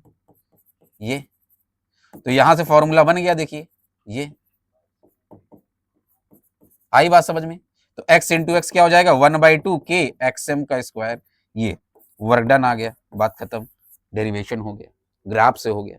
वही चीज यहां लिखा है और कुछ नहीं। इसको मैं हटा दे रहा हूं, ये तो आपको समझा रहा था मैं, ठीक है। बाकी आप स्क्रीनशॉट ये लेंगे, ये नोट कर लीजिए, है ना, है ना, समझ में। ग्राफिकल मेथड से डेरिवेशन होगा तो ये पूरा उतार देंगे, ग्राफ बना देंगे, पूरे नंबर आपको मिल जाएंगे। एल्जेब्रिक मेथड से कहे तो ये कर देंगे, पूरे नंबर मिल जाएंगे। और ये बहुत इंपॉर्टेंट टॉपिक है, ये जान लीजिए, बहुत इंपॉर्टेंट, वेरी इंपॉर्टेंट है, ठीक है। समझ में आ रही बात। तो आपका वर्क डन टॉपिक समाप्त होता है। अब आता है बच्चे आपका टॉपिक पावर। अब अपन लोग क्या पढ़ेंगे, पावर। पावर क्या होता है, देखिए पावर को अभी तक आप लोगों ने पढ़ा होगा। पावर का मतलब होता है रेट ऑफ डूइंग वर्क, किस दर से कार्य को किया जा रहा है, हर सेकंड कितना कार्य हो रहा है, दैट इज कॉल्ड पावर। उसे क्या कहते हैं, पावर। इसीलिए इसका फॉर्मूला होता है पावर के बच्चे, वर्क डन अपॉन में टाइम। ये मतलब rate of doing work is called power. इसका सिंपल डेफिनेशन वन लाइन में यही होगा, क्या? Rate of doing work is called power. ठीक है, ये देखिए लिखा हुआ है, the rate at which work is done is called power. ये यहां से फॉर्मूला नोट कर लेंगे, और पावर इक्वल टू फॉर्मूला होता है work done upon time, P equal to W upon t, ये होता है। आई बात समझ में क्या? अब इसकी SI यूनिट क्या होगी, तो आप फॉर्मूले से ही निकाल सकते हैं। वर्क डन की यूनिट होती है जूल और टाइम की होती है सेकेंड, तो यहां से इसकी यूनिट हो जाएगी जूल पर सेकेंड। बच्चे क्या हो जाएगी? जूल पर सेकेंड हो जाएगी। क्या हो जाएगी? जूल पर सेकेंड हो जाएगी। वॉट नहीं लिख के चले आना, वो इलेक्ट्रिक पावर की होती है। ठीक है, तो आप लोग ये ध्यान रखिएगा। आप लोग 10th में पढ़े तो दिमाग में चल रहा हो कि नहीं यही निपटा देते, नहीं भाई। और आपने यहाँ भी पढ़ा ना, मैंने आपको पढ़ाया अभी पढ़ेंगे भी, जब इलेक्ट्रिक करंट चैप्टर पढ़ेंगे तो वहां भी पावर आएगा, लेकिन वो इलेक्ट्रिक पावर होता है। इलेक्ट्रिक पावर की यूनिट वॉट होती है, यहाँ आप जूल पर सेकंड लिखेंगे। ठीक है, समझ में आ रही बात? क्लियर है? अब एवरेज पावर का क्या होता है फॉर्मूला, तो एवरेज पावर का वही है वर्क डन अपॉन टाइम, कोई खास अंतर नहीं, वही चीज है। ठीक है, अब एक शब्द आता है इंस्टेंटेनियस पावर, क्या होता है थोड़ा समझने की कोशिश करते हैं। जैसे यहां लिखा है ना, if the rate of doing work is not constant, क्योंकि आप लोग जूनियर क्लासेस में तो पढ़े हैं, यहां आप लोग कांस्टेंट वर्क डन भी हो सकता है और वेरिएबल वर्क डन भी हो सकता है। मान लो हर सेकंड बराबर कार्य ना हो रहा, जिस प्रकार अभी हमने फोर्स लिया कि फोर्स बराबर नहीं लग रहा हो, कांस्टेंट, कहीं ज्यादा कहीं कम हो, यहां भी अगर वर्क डन हर सेकंड बराबर ना हो रहा हो, भाई हर सेकंड अगर 10 जूल वर्क डन हो रहा हो तो कांस्टेंट है वर्क डन। लेकिन अगर हर सेकंड वर्क डन चेंज हो रहा हो, मान लीजिए एक सेकंड में 10 जूल हुआ, अगले सेकंड में 5 जूल हुआ, तो फिर क्या होगा? फिर वहां कैलकुलस का रूल आता है। फिर आपको पता है कि हम बड़े वैल्यू को छोटे में कन्वर्ट कर देते हैं, तो उसको डिफरेंशिएशन कहते हैं। फिर इसी को इंटीग्रेट कर देंगे तो पूरा मिल जाता है। यही कॉन्सेप्ट है, यही कैलकुलस का योगदान है। समझ में आ रही बात? तो वही यहां लिखा है, if the rate of doing work is not constant, this rate में very, in such cases we define instantaneous power. तब हम इंस्टेंटेनियस पावर निकालते हैं। इंस्टेंटेनियस का मतलब होता है किसी पर्टिकुलर क्षण में, एक टाइम पे, जहां delta t tends to zero. इसका मतलब होता है, ये लिखा होता है, आप लोग देखे होंगे बहुत ज्यादा लिखा होता है, जहां इंस्टेंटेनियस होता है delta t tends to zero, यही बताता ही है कि इंस्टेंटेनियस काम हो रहा हो। चाहे इंस्टेंटेनियस वर्क डन हो रहा हो, इंस्टेंटेनियस वेलोसिटी हो, इंस्टेंटेनियस एक्सेलरेशन हो, कुछ भी, इसका मतलब हो रहा है चेंज इन टाइम जीरो के बराबर हो, एक एग्जैक्ट टाइम पे। जैसे इसका एक बेस्ट एग्जांपल देता हूं, जब आप बाइक या कार चलाते हैं तो एक पर्टिकुलर टाइम पे जो आपका स्पीड, कभी आप स्पीडोमीटर देखिए तो उस समय जो आपकी स्पीड होती है वही बताती है ना। अगर आपने थोड़ा भी धीमा किया गाड़ी, तो वो देखिए स्पीडोमीटर घट जाता है, आपने बढ़ाया तो बढ़ जाता है। मतलब वो इंस्टेंटेनियस स्पीड बताता है, वो आपकी स्पीड उस पर्टिकुलर इंस्टेंट, उस पर्टिकुलर टाइम पर बताता है, जहां delta t tends to zero होता है, मतलब चेंज इन टाइम ना के बराबर, लगभग जीरो होता है। उसी तरह जब आपका वर्क डन चेंजेबल हो, वेरिएबल हो, कांस्टेंट ना हो, तो हम इंस्टेंटेनियस पावर निकालते हैं। और इंस्टेंटेनियस पावर को इस तरह लिखा जाता है, limit delta t tends to zero, ठीक है, डी डब्ल्यू बाई डी टी लिख दीजिए, आपको लिखना है डेल्टा डब्ल्यू बाई डेल्टा टी लिख दीजिए, कोई दिक्कत नहीं, आपके बुक में ज्यादातर यही चिपकाया हुआ है। ठीक है, समझ में आ रही बात? डी डब्ल्यू बाई डी टी भी लिख सकते हैं, दोनों स्मॉल वैल्यू को डिनोट करते हैं। ठीक है, समझ में आ रही बात? ये लिखा है जूल पर सेकंड, पावर की यूनिट। वॉट आपका आ जाएगा, देख लेंगे, वॉट भी आ जाएगा। ठीक है, the sign of power is watt, it ऑब्जर्वेटिव वॉट, जब हम यहाँ देख लेंगे इलेक्ट्रिकल पावर का भी होगा तो उसमें भी देख लेंगे। बिगर यूनिट क्या हो जाएगा बच्चे? बिगर यूनिट क्या हो जाएगा, जरा वो भी देख लेते हैं। बिगर यूनिट में आपका हो जाएगा, एक मिनट, बिगर यूनिट में हो जाएगा आपका, बिगर यूनिट में हो जाएगा आपका किलोवाट। 1 किलोवाट इक्वल टू हो जाएगा 1000 वाट। 1 मेगावाट इक्वल टू हो जाएगा 10⁶ वाट। कितना हो जाएगा? 10⁶ वाट। समझ में आ रही बात? क्लियर है? इससे बड़े यूनिट भी होते, लेकिन आपका उसका कोई काम नहीं है। ठीक है, समझ में आ रही बात? चलिए आगे बढ़ते हैं, आगे बढ़ते हैं। अब आ जाते हैं work done and kinetic energy का कॉन्सेप्ट समझ लेते हैं। Work done and kinetic energy में क्या कॉन्सेप्ट होता है? ठीक है, तो काइनेटिक एनर्जी क्या होता है, थोड़ा मैं आपको डिफाइन कर दूं, काइनेटिक एनर्जी होता क्या है, फिर आगे बढ़ते हैं। काइनेटिक एनर्जी जो होता है बच्चे, काइनेटिक एनर्जी क्या होता है? काइनेटिक एनर्जी क्या होता है? काइनेटिक एनर्जी ध्यान से देख लेते हैं। Kinetic energy, it is the energy, it is the energy possessed by a body due to its motion, due to its motion, जब किसी बॉडी द्वारा उसके मोशन की वजह से जो एनर्जी प्रोसेस किया जाए, it is energy process by a body due to its motion, ठीक है, इसी को काइनेटिक एनर्जी कहते हैं। और आपको पता है काइनेटिक एनर्जी का फॉर्मूला होता है हाफ एम वी स्क्वायर। क्या होता है? Half m v square. ये जहां एम मास है और वी क्या है बच्चे? वी वेलोसिटी है। क्या है? वेलोसिटी। मतलब जो काइनेटिक एनर्जी होता है वो मास के डायरेक्टली प्रोपोर्शनल होता है और किसी ऑब्जेक्ट के वेलोसिटी के स्क्वायर के डायरेक्टली प्रोपोर्शनल होता है। वेलोसिटी जितना ज्यादा उतना ज्यादा, मतलब स्क्वायर रेट से। अगर मैं वेलोसिटी डबल कर दूं किसी ऑब्जेक्ट के तो काइनेटिक एनर्जी 2 का स्क्वायर 4 टाइम्स बढ़ जाएगा। ठीक है, ये बातें आपको याद रखना, वही सब कहानी यहां लिखा हुआ है और कुछ नहीं। ठीक है, ठीक है, समझ में आ रही बात? क्लियर है? अब यहां आगे कॉन्सेप्ट ये कह रहा है कि लेट अस कंसीडर, एक ऑब्जेक्ट मानते हैं जिसका मास m है, लॉन्ग स्ट्रेट लाइन कांस्टेंट। ठीक है, ये शायद एक डेरिवेशन होगा, हाँ सही है, इसको वर्क एनर्जी थ्योरम कहते हैं। चलिए दिखा लेते हैं आपको। ये जो एक्चुअली डेरिवेशन चल रहा है, ये क्या मैं यहां लिखे दे रहा हूं किस चीज का डेरिवेशन? ये डेरिवेशन है relation between work done and kinetic energy. आप काइनेटिक एनर्जी का इस्तेमाल करके वर्क डन कैसे निकाल सकते हैं? तो ध्यान से देखिए, अगर आपसे मैं कह दूं कि एक कार है, क्या बच्चे? एक कार है, वो कितने इनिशियल वेलोसिटी से, मैं कह दे रहा हूं वो इनिशियल वेलोसिटी 5 मीटर पर सेकंड से जा रहा है, 5 मीटर पर सेकंड से जा रहा है। ठीक है, चलिए बहुत बढ़िया। मास है इस कार का मैं मान लेता हूं 1000 किलोग्राम। अब इसमें फोर्स लगा, फोर्स कौन लगाएगा? इसका इंजन। इस पे एक फोर्स एक्ट किया F, इसका इंजन फोर्स लगाएगा और इसकी स्पीड बढ़ गई। क्या हो गई बच्चे? इस कार की स्पीड बढ़ गई। मास तो उतना ही रहेगा, बिल्कुल उतना ही रहेगा।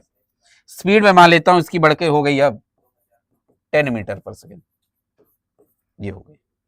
तो जाहिर सी बात है इसके इंजन ने वर्क डन किया होगा। अगर आपसे पूछ लिया जाए तो बताइए इंजन ने कितना वर्क डन किया?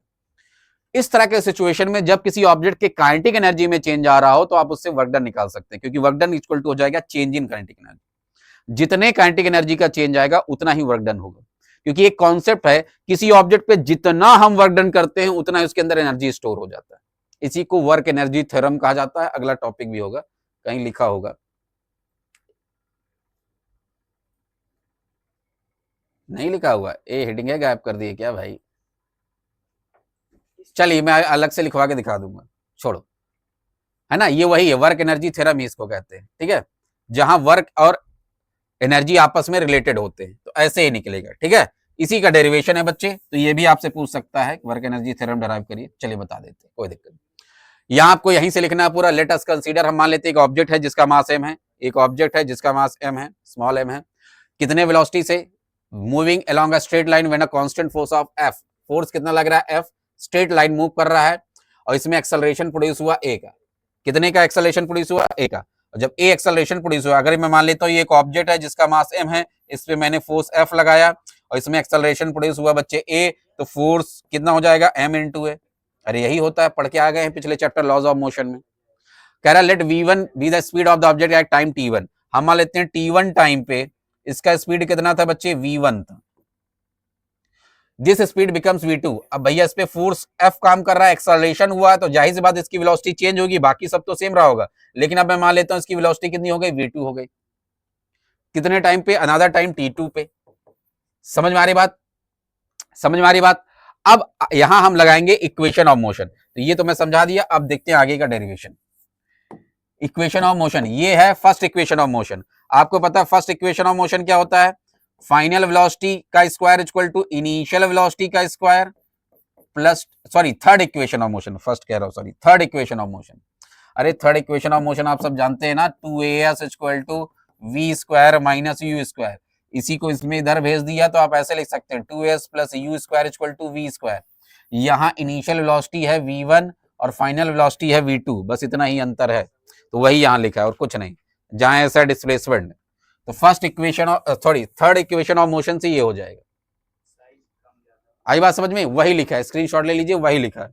आगे बढ़ते हैं। सेकंड में अगर इसी को मैं ट्रांसफर करूं, अरे भैया आपको लिखा गया है 2as इक्वल टू, मैं लिख सकता हूं v2 का स्क्वायर माइनस v1 का स्क्वायर। अरे इसी को ट्रांसफर कर दूं, थोड़ा रोटेट कर दूं, मैं इस वैल्यू को उधर भेज दूं, इस वैल्यू को उधर भेज दूं, तो बन नहीं जाएगा इक्वेशन? आप कहेंगे बिल्कुल बन जाएगा। ये यहीं से ए की वैल्यू निकाल लूंगा। बच्चे ए की वैल्यू में निकालना चाहूं तो ये उधर माइनस में जाएगा और 2s डिवाइड में चला जाएगा, तो वही तो यहां बना है, ठीक है।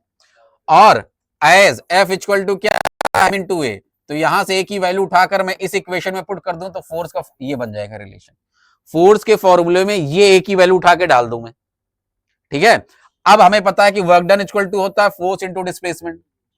अब इस वैल्यू को उठा के मैं यहां डाल दूं फोर्स की जगह, ठीक है, केवल वैल्यू हम सब्स्टिट्यूट कर रहे हैं तो अपन को ये मिल जाएगा। अब देखिए मैं इसको थोड़ा बाहर सॉल्व कर दे रहा हूं, ध्यान से देखिए।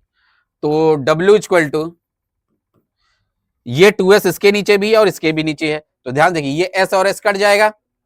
अब ये m एक बार इससे मल्टीप्लाई होगा, एक बार इससे मल्टीप्लाई होगा, तो ये बन जाएगा 1/2 हाफ v2 का square minus 1/2 half 1/2 m v1 का स्क्वायर।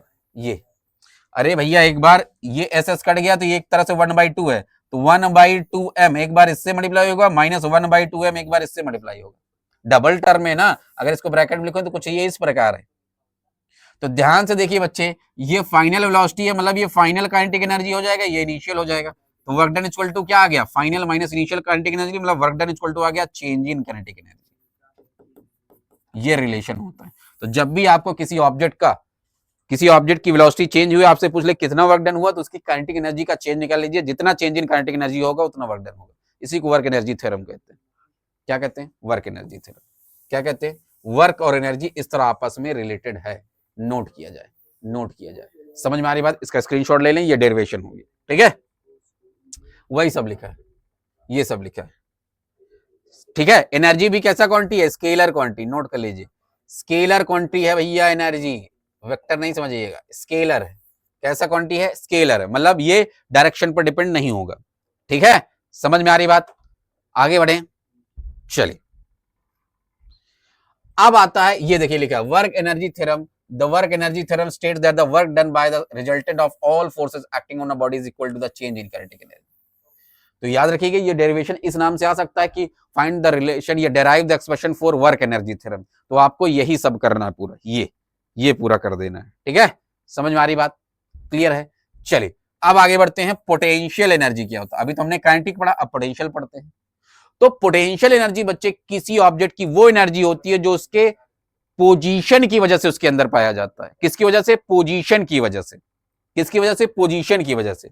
जैसे एक एग्जांपल देता हूं, एक पत्थर को अगर मैं किसी पर्सन के सर पे इतनी ऊंचाई से गिराऊं, उसी पत्थर को मैं 10 बिल्डिंग ऊपर चढ़ के गिराऊं, इंपैक्ट अलग अलग होगा। सेम पत्थर है, सब कुछ सेम है, तो ऐसा क्या हुआ, आपने केवल क्या कर दिया बच्चे, हाइट इंक्रीज कर दी। तो आप जब उस पत्थर को लेके 10 बिल्डिंग ऊपर जा रहे होंगे तो आपने उस पर किया वर्क डन, और वो वर्क डन उसके अंदर क्या स्टोर हो जाएगी, एनर्जी फॉर्म में। वर्क एनर्जी थ्योरम यही कहेगा, जितना हम वर्क डन किसी ऑब्जेक्ट पे करेंगे उतना ही उसके अंदर एनर्जी स्टोर हो जाएगा। समझ गए, क्लियर है। जितना आप पढ़ेंगे उतना आपके दिमाग के अंदर ज्ञान स्टोर हो जाएगा। समझ रहे बात, जो चीज आप पढ़ेंगे वही स्टोर हो जाएगा। समझ में आ रही बात, क्लियर है। तो वही यहां कॉन्सेप्ट कह रहा है कि जितना वर्क डन करेंगे उतना एनर्जी स्टोर हो गया। तो वही एनर्जी किसकी वजह से स्टोर हुआ, हाइट की वजह से। तो किसकी वजह से, पोजीशन की वजह से। आपने पोजीशन चेंज कर दिया ऑब्जेक्ट का। तो जब किसी ऑब्जेक्ट की एनर्जी, जब किसी ऑब्जेक्ट के अंदर एनर्जी प्रोसेस हो, किसकी वजह से, उसके पोजीशन की वजह से, उसे पोटेंशियल एनर्जी कहते हैं। क्या कहते हैं, ये लिखा है, object process another kind of energy due to their position in space, this energy is known as potential energy. ये आपका डेफिनेशन हो जाएगा यहां से। और जब किसी ऑब्जेक्ट को हम ग्रेविटेशनल फील्ड में रख के और उसका एनर्जी चेंज कराते हैं तो उसको क्या कहते हैं, ग्रेविटेशनल पोटेंशियल एनर्जी कहा जाता है। जैसे किसी ऑब्जेक्ट को मैं लिफ्ट कर रहा हूं तो ग्रेविटी नीचे खींच रहा होगा, मैं वर्क डन करूंगा, उसके अंदर एनर्जी स्टोर होगा, तो यहां कहा जाएगा ग्रेविटेशनल फोर्स एनर्जी। क्योंकि मैं ग्रेविटेशन के अगेंस्ट काम कर रहा हूं तो इसको बोला जाएगा वर्क डन अगेंस्ट ग्रेविटेशन। आई बात समझ में, क्लियर है। चलिए आगे बढ़ते हैं। अच्छा एक चीज याद रखिएगा बच्चे कि जब हम पोटेंशियल एनर्जी मेजर करते हैं तो हमें स्पेस में कोई एक पॉइंट को जीरो कंसीडर करके चलना पड़ता है। हम जनरली जीरो किसको कंसीडर कर लेते हैं, अर्थ को, सरफेस, ग्राउंड सरफेस पे हम मान लेते हैं पोटेंशियल एनर्जी जीरो, तभी हम कैलकुलेशन कर पाएंगे, नहीं तो नहीं कर पाएंगे। तो एक पॉइंट को हम जीरो कंसीडर कर लेते हैं, याद रखिएगा। समझ में आ रही बात, क्लियर है। तो जो फॉर्मूला होता है, अब वर्क एनर्जी थ्योरम से फॉर्मूला क्या हो जाएगा, W equal to force into displacement. ये है वर्क डन का फॉर्मूला। फोर्स कितना लगेगा अभी बताया हूं मैं, जब किसी ऑब्जेक्ट को अपवर्ड डाउनवर्ड मूवमेंट कराया जा रहा हो तो उस पर फोर्स कितना लगेगा, उसके वेट के बराबर। अगर मैं आपको कह दूं कि एक ऑब्जेक्ट है, इसको उठाकर मेज में रख दो, तो आपको कितना फोर्स लगाना पड़ेगा, उस ऑब्जेक्ट के वेट के बराबर, तभी आप उसको लिफ्ट कर पाएंगे। तो वेट का फॉर्मूला क्या होता है, mg, मास इंटू ग्रेविटी। तो फोर्स की जगह मैं लिख दूंगा mg, और डिस्प्लेसमेंट अपवर्ड डाउनवर्ड मूवमेंट में क्या बन जाता है बच्चे, हाइट बन जाता है h। तो वर्क डन को इक्वल टू हो गया mgh, और यही वर्क डन हो जाता है पोटेंशियल एनर्जी pe। तो पोटेंशियल एनर्जी का फॉर्मूला आ गया बच्चे mgh, mass into gravity into height. तो m और g तो कांस्टेंट होते हैं, ये तो चेंजेबल है ही नहीं। तो चेंज टोटल पोटेंशियल एनर्जी किस पर डिपेंड कर रहा है, हाइट पर। हाइट बढ़ाएंगे पोटेंशियल एनर्जी बढ़ जाएगा।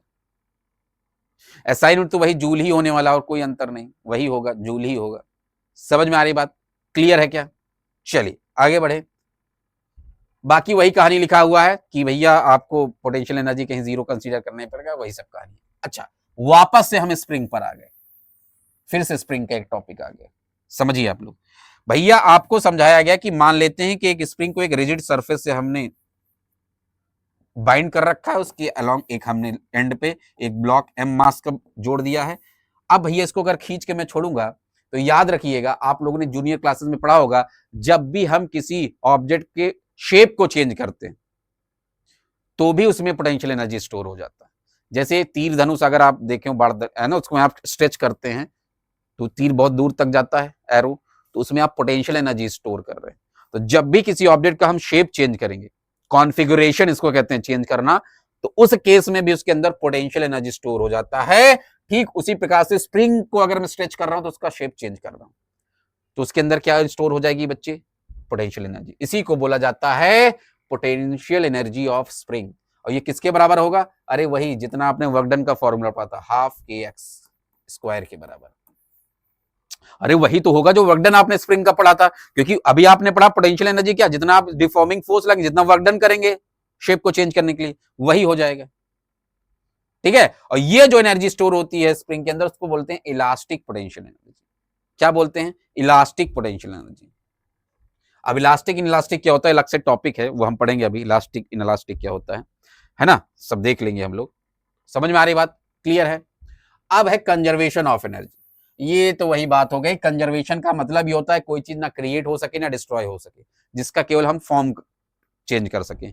तो कंजर्वेशन ऑफ एनर्जी क्या कहता है, according to conservation of energy, energy can not be created nor be destroyed. Energy ना तो क्रिएट की जा सकती ना तो डिस्ट्रॉय, केवल हम ट्रांसफॉर्म करते हैं, एक फॉर्म से दूसरे फॉर्म में एनर्जी को केवल चेंज करते हैं। जैसे आप खाना खाए, तो आप खाना खाए बच्चे, तो आपका, हम लोग बोलते हैं हमारी बॉडी एनर्जी बना दी, हमारी बॉडी एनर्जी बनाती नहीं है। ठीक है, हमारी बॉडी उस फूड के एनर्जी को केवल ट्रांसफॉर्म करती है। आप बल्ब जला रहे हैं तो ये हीट एंड लाइट एनर्जी दे रहा है, तो भैया आपने केवल क्या किया है, इलेक्ट्रिकल एनर्जी को कन्वर्ट कर दिया है हीट और लाइट एनर्जी। और वो भी इलेक्ट्रिकल एनर्जी किससे बना है, मूविंग इलेक्ट्रॉन की एनर्जी का इस्तेमाल करके। वो भी हाइड्रो इलेक्ट्रिक एनर्जी है, तो हमने मूविंग वाटर का एनर्जी इस्तेमाल किया। अगर इलेक्ट्रिसिटी हाइड्रो पानी से बना है, उसको हाइड्रो पावर प्लांट कहते हैं जहां वो बनता है। तो हम अपने डे टू डे लाइफ में एनर्जी कहीं बना नहीं रहे, हम केवल एक एनर्जी को दूसरे में ट्रांसफॉर्म कर रहे हैं। इसी को कहते हैं कंजर्वेशन ऑफ एनर्जी, कि भैया energy can not be created nor be destroyed, it can only be transform from one from two another. तो वही है, यहां से यहां डेफिनेशन लिख सकते हैं, states the total energy of an isolated system always remains constant. किसी भी आइसोलेटेड सिस्टम का टोटल एनर्जी कांस्टेंट ही रहेगा, एनर्जी कभी घटेगा बढ़ेगा नहीं, केवल हम उसके फॉर्म को चेंज कर सकते हैं। क्या कर सकते हैं बच्चों, उसके फॉर्म को चेंज कर सकते हैं। आई बात समझ में, क्लियर है, समझ में आ रही बात? चलिए आगे बढ़ जाएं, आगे बढ़ जाएं, चलिए अगला टॉपिक देखते हैं। अगला है conservation of mechanical energy during the free fall of a body. तो चलिए इसको मैं एक एग्जांपल लेके समझा दे रहा हूं, डिटेल में समझा दे रहा हूं, फ्री फॉल में किस तरह एनर्जी कंजर्व रहता है।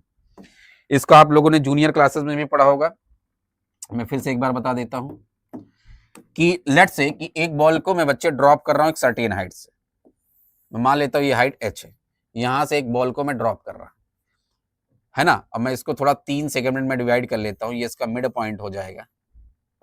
क्या हो जाएगा, ये मिड पॉइंट हो जाएगा, मैं मार्क कर दे रहा हूं, ये एक तरह से मिड पॉइंट, ये मिड पॉइंट है ये। ठीक है, चल ध्यान से देखिए, मैं कंसीडर करता हूं एक बॉल को मैं h हाइट से ड्रॉप कर रहा हूं, तो जैसे मैं इस बॉल को यहां रोक के रखा हूंगा तो इस समय टोटल इसके अंदर पोटेंशियल एनर्जी होगा, मैं मान लेता हूं पोटेंशियल एनर्जी 10 जूल है, और इस समय काइनेटिक एनर्जी 0 होगा, क्योंकि अगर मैं रोक के रखा हूं तो आपने तो पढ़ा काइनेटिक एनर्जी मोशन की वजह से होता है, रेस्ट में है तो kinetic energy 0, total potential energy होगा। जैसे ही इसको मैं फॉल कराऊंगा बच्चे, तो धीरे धीरे इसकी पोटेंशियल एनर्जी घटेगी और काइनेटिक एनर्जी बढ़ेगी, क्योंकि ये मोशन में आएगा। इसलिए जब किसी ऑब्जेक्ट को आप ऊपर से ड्रॉप करते हैं तो उसकी वेलोसिटी हर सेकंड बढ़ती है, तो वेलोसिटी बढ़ रही है मतलब काइनेटिक एनर्जी बढ़ रही है और पोटेंशियल एनर्जी घटेगी। लेट से मैं मानता हूं कि यहां अब इसकी पोटेंशियल एनर्जी 7 जूल बची, तो 10 में से 7 क्या हो गया, पोटेंशियल बचा, तो मतलब आप कहेंगे सर काइनेटिक हो गया होगा 3 जूल। 3 जूल पोटेंशियल किस में बदल गया, 3 काइनेटिक में। जब मिड पॉइंट पे पहुंचेगा तो याद रखिएगा बच्चे, पोटेंशियल एनर्जी बराबर हो जाएगा काइनेटिक के, 5 जूल पोटेंशियल हो जाएगा और 10 ही जूल क्या हो जाए, 5 जूल क्या हो जाएगा काइनेटिक। इस पॉइंट पे पोटेंशियल हो जाएगा 3 जूल और काइनेटिक हो जाएगा बच्चे 7 joule. Before touching the ground, ground को टच करने से पहले इसका बच्चे टोटल पोटेंशियल एनर्जी हो जाएगा 0 और काइनेटिक एनर्जी हो जाएगा 10 जूल। हर केस में टोटल सम कितना आ रहा है, टोटल एनर्जी सब कितना आ रहा है, 10 जूल। टोटल एनर्जी कितना आ रहा है बच्चे, 10 जूल।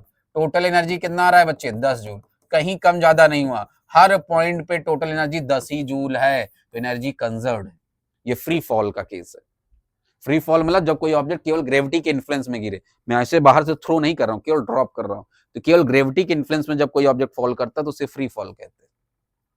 कभी कभी पूछ लेता है what do you understand by free fall, तो आप बोलेंगे when an object falls towards the earth only in the influence of gravity, it is called free fall. तो हर सिचुएशन, हर पॉइंट पे 10 ही जूल एनर्जी है, तो एनर्जी यहां कंजर्व्ड है। क्या है, कंजर्व्ड है। आई बात समझ में, वही सारी चीजें यहां समझाई गई और कुछ नहीं। आगे बढ़ जाएं, चलिए आगे बढ़ चलते, ठीक है, समझ में आ रही बात। चलिए नेक्स्ट हम लोग देख लेते हैं। इसी तरह ऑसिलेटिंग बॉडी का भी आप समझ सकते हैं, ऑसिलेटिंग स्प्रिंग का भी समझ सकते हैं, कंजर्व्ड रहेगा एनर्जी। अरे आपने पेंडुलम का केस पढ़ा होगा, अरे ऑसिलेटिंग स्प्रिंग के केस में हम ये समझा सकते हैं कि भैया ये मैंने लिया रिजिड बॉडी, यहां से मैंने ये लिया स्प्रिंग, यहां से मैंने ब्लॉक कनेक्ट कर दिया, एम मास, ये है इसका मीन पोजीशन जहां x = 0 है, मैं इसको यहां से खींच के यहां तक स्ट्रेच कर दिया। अब ये डिस्प्लेसमेंट है x, इधर भी डिस्प्लेसमेंट, जितना उधर जाएगा उतना इधर ही आएगा, x डिस्प्लेसमेंट। तो भैया ये इसका मीन पोजीशन है, क्या है बच्चे, ये कहलाता है मीन पोजीशन। मीन पोजीशन पे इसका वर्क डन कितना होगा, 0, ठीक है। तो जैसे मैं स्ट्रेच करूंगा तो ये अपने मैक्सिमम एनर्जी को गेन करेगा। इस पॉइंट पे इसका मैक्सिमम क्या होगा, पोटेंशियल एनर्जी। इस पॉइंट पे इसका मैक्सिमम क्या होगा, पोटेंशियल एनर्जी होगा बच्चे। जैसे यहां मैं लाऊंगा तो यहां रुक के तब वापस जाएगा ना, तो यहां मैक्सिमम पोटेंशियल एनर्जी होगा, मतलब पोटेंशियल एनर्जी कुछ होगा और काइनेटिक 0 हो जाएगा। लेकिन जैसे इधर जाना शुरू करेगा तो ये मोशन में आ जाएगा, तो इसकी फिर से पोटेंशियल एनर्जी डिक्रीज करेगी, काइनेटिक इंक्रीज करेगी, और इस पॉइंट पे फिर से मैक्सिमम पोटेंशियल एनर्जी होगा, काइनेटिक क्या हो जाएगा, 0, क्योंकि जहां से वापस आना शुरू करेगा तो जहां रुकेगा थोड़ी देर के लिए वहां टोटल काइनेटिक पोटेंशियल में बदल जाएगा, तो इन बीच के पॉइंट में काइनेटिक एनर्जी होगा, यहां पहुंचते पे टोटल काइनेटिक हो जाएगा, पोटेंशियल 0 हो जाएगा। मीन पोजीशन पे याद रखिएगा टोटल काइनेटिक होता है, पोटेंशियल 0 हो जाता है। और एक्सट्रीम, इसको आप एक्सट्रीम पॉइंट कह सकते हैं, एक्सट्रीम पॉइंट पे क्या होता है, टोटल पोटेंशियल होता है, काइनेटिक 0 होता है। आई बात समझ में, क्या क्लियर है। यही देखिए लिखा है ½ kx², जो मैक्सिमम डिस्प्लेसमेंट होगा उस पर टोटल काइनेटिक एनर्जी होगी, ठीक है, समझ में आ रही बात। चलिए आगे बढ़ते, आगे बढ़ते, वही इसमें समझाने की कोशिश की गई है और कुछ नहीं। अब है कंजर्वेटिव और नॉन कंजर्वेटिव फोर्सेस क्या होते हैं, तो थोड़ा मैं समझा दूं, इसका मैंने चार्ट लेकर आया है, इलास्टिक, इलास्टिक और कंजर्वेटिव, इसी में समझा दे रहा हूं। अब कंजर्वेटिव और नॉन कंजर्वेटिव फोर्सेस क्या होते हैं, अगर आपको याद हो तो ये मैं आप लोगों को पहले चैप्टर में भी बताया था जब पढ़ा रहा था electric charges and field. Conservative कहीं वर्ड आ जाए तो कंजर्वेटिव का मतलब बच्चे वो होता है जो पाथ पर डिपेंड नहीं करता, ऐसे फिजिकल क्वांटिटी जो पाथ पर डिपेंड नहीं करते। मान लो एक ए पॉइंट से बी पॉइंट तक मैं किसी ऑब्जेक्ट को मूव करा रहा हूं, चाहे ऐसे मूव कराऊं और चाहे ऐसे मूव कराऊं, चाहे सीधा ले जाऊं, तीनों केस में अगर उसकी वैल्यू सेम आ रही है तो हम कह देते हैं कि वो चीज पाथ पर डिपेंड करती ही नहीं, वो पाथ के इंडिपेंडेंट है। इस तरह के क्वांटिटी को कंजर्वेटिव बोलते हैं। कंजर्वेटिव कहीं वर्ड आ जाए इसका मतलब समझिएगा पाथ इंडिपेंडेंट है, क्योंकि कई जगह आता है। तो वही लिखा है independent of path taken only depend on the initial and final position. तो कंजर्वेटिव फोर्स उसे कहते हैं बच्चे, अब याद रखिएगा फोर्सेस दो तरह के होते हैं, कंजर्वेटिव भी और नॉन कंजर्वेटिव। कंजर्वेटिव फोर्सेस वो होते हैं जो पाथ पर डिपेंड नहीं करते, केवल डिपेंड करेंगे इनिशियल और फाइनल, कहां से कहां ले जाएगा, कैसे ले जाएगा उस पर डिपेंड नहीं करते। और नॉन कंजर्वेटिव फोर्स होते हैं जो पाथ पर डिपेंड करते हैं, है ना। और याद रखिएगा the total work done around a close path returning to the state zero. Conservative force में लेट से एक ऑब्जेक्ट को ए से मैं फोर्स लगा के यहां लाया बी पर, और बी से वापस ए पर ले आया, तो ये क्या बना रहा है बच्चे, क्लोज लूप बना रहा है, लूप बना रहा है ना। तो कंजर्वेटिव फोर्स के केस में क्लोज लूप में टोटल वर्क डन क्या हो जाएगा, जीरो, क्योंकि work done A B path का इक्वल टू हो जाएगा work done B A path का।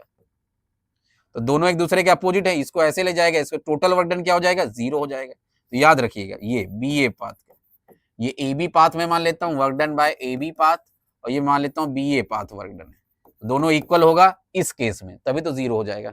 इस केस में इक्वल नहीं होता, अगर इसमें क्लोज लूप बन रहा है तो जीरो नहीं होगा, क्योंकि इधर से जो ले जाएगा होगा इधर से जो ले जाएगा होगा दोनों अलग अलग होगा। मतलब यहां work done by A B path does not equal to work done by B A path, दोनों इक्वल होंगे तभी तो जीरो नहीं होगा ना।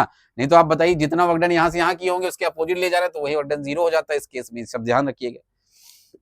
और एक चीज याद रखिएगा, इस केस में एनर्जी कंजर्व रहती है कंजर्वेटिव फोर्स के केस में, और इसमें एनर्जी कंजर्व नहीं रहती, कुछ एनर्जी लॉस हो जाता है, हीट फॉर्म में, साउंड फॉर्म में, कुछ ना कुछ एनर्जी लॉस हो जाएगा।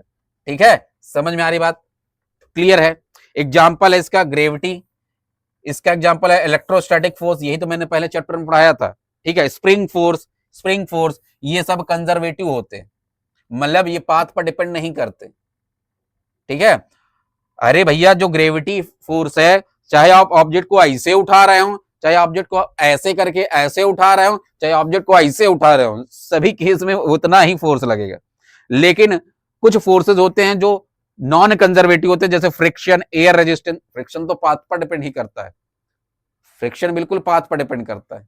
फ्रिक्शन अगर पाथ रफ है तो क्या होगा, फ्रिक्शन ज्यादा लगेगा, तो एनर्जी लॉस हो जाता है, साउंड में, हीट में, रबिंग ज्यादा ही है अगर रफ सरफेस है तो friction, air resistance, tension, viscous drag, ये सब क्या होते हैं, नॉन कंजर्वेटिव फोर्स होते हैं। अब बच्चे कोलिजन दो तरह का होता है, कोलिजन मतलब आप समझते हैं जब दो बॉडी कोलाइड करे, एक होता है इलास्टिक कोलिजन, एक होता है इनइलास्टिक कोलिजन। देखिए कोई भी परफेक्ट इलास्टिक कोलिजन नहीं होता, वो तो हम अज्यूम कर लेते हैं। परफेक्ट इलास्टिक कोलिजन का हो गया जैसे एक बॉल मैं ले लूं, उसको दीवार पे मैं मारूं, जितने एनर्जी से वो स्ट्राइक किया उतने ही एनर्जी से अगर रिबाउंड कर रहा है तो वो परफेक्ट इलास्टिक कोलिजन 100%। लेकिन ऐसा पॉसिबल नहीं हो सकता। आप कहेंगे सर अगर एक बॉल को जितने एनर्जी से मैं मारा, लेट से मैं 20 जूल की एनर्जी से एक बॉल को मारा दीवार पे, तो कुछ ना कुछ तो एनर्जी लॉस होगी। जब वो रिबाउंड करेगा तो हो सकता है 19 जूल से रिबाउंड करिए, 19.5 जूल से रिबाउंड करिए, कुछ ना कुछ लॉस होगा हीट और साउंड फॉर्म में एनर्जी। लेकिन हम मान के चलते हैं ऐसे बच्चे कि इलास्टिक कोलिजन वो होता है जिसमें टोटल एनर्जी कंजर्व रहता है, total energy before the collision equal to total energy after, जितने एनर्जी से मैंने मारा उतने एनर्जी से रिबाउंड किया, दैट इज इलास्टिक कोलिजन।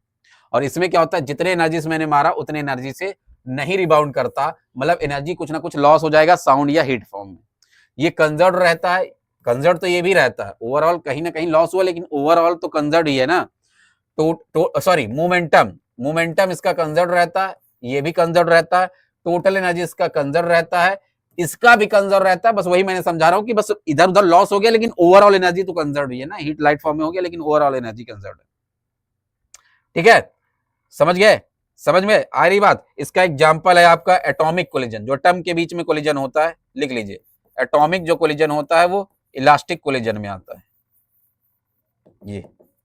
और इसमें क्या हो जाएगा, इसमें और एग्जांपल है जैसे दो कार आपस में क्रैश हो गए, दो कार आपस में क्रैश हो गए, तो कार एक जाके एक कार से टकराई, तो क्या जितने स्पीड से टकराई उतने स्पीड से टकरा के वापस चली जाती है क्या, बिल्कुल नहीं, है ना, कुछ ना कुछ लॉस होगा एनर्जी, साउंड फॉर्म में, हीट फॉर्म में, बिल्कुल लॉस होगा। ठीक है, अब इसमें आपको एक काम दे रहा हूं, बताइए आप काइनेटिक एनर्जी क्या होगा। काइनेटिक एनर्जी दोनों में कंजर्व रहता है कि क्या क्या रहता है, जरा कमेंट बॉक्स में सब लोग बताएं। Kinetic energy conservative non conservative force में क्या होगा, जरा कमेंट बॉक्स में बताएं। आ रही बात समझ में? क्लियर है? क्लियर है। तो आपका सेशन यहीं तक बच्चे। ये कुछ क्वेश्चन आप स्क्रीनशॉट ले सकते हैं, इनको कर सकते हैं, आप घर पे ट्राई कर सकते हैं। एक क्वेश्चन ये है, बाकी तो मैं कराऊंगा। एक क्वेश्चन ये है, इसका स्क्रीनशॉट ले लीजिए। ठीक है, थैंक यू एवरीवन। आपका चैप्टर मैंने करा दिया है कंप्लीट शानदार तरीके से। थैंक यू एवरीवन मेरे साथ जुड़ने के लिए। फिर मिलेंगे अगले वीडियो में, तब तक अपना ख्याल रखिए। सभी को बाय बाय।